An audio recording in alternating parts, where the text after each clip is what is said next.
तीन पायांचा घोडा. तर welcome to learn Marathi with Bhide Bhau and today's phrase is तीन पायांचा घोडा.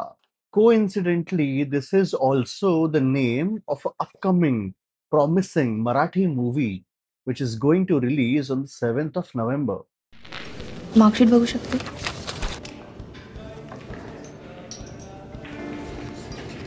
खरीच वाटते.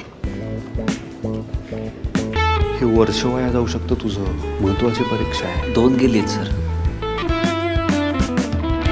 काही गडबड नाही होणार. ग्लास उचल. बॉटम जा.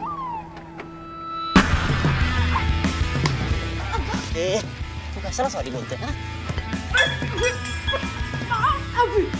आयटम बोलले मला item.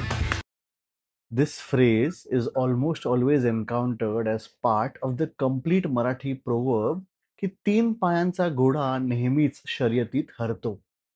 Meaning, a three-legged horse always loses the race.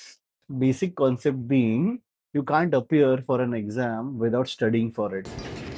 खरीच वाटते. तर जेव्हा अदनान, राठोड आणि चंद्रिका एकत्र येतील, तर त्यांचे घोडे लागतील की नाही? आणि लागले तर कसे लागतील? बघावं लागेल. Too many question in my mind. 7 November विसरू नका. आणि PS प्ले स्टेशन नाही. PS the ending will blow your mind, believe me. चला भेटू.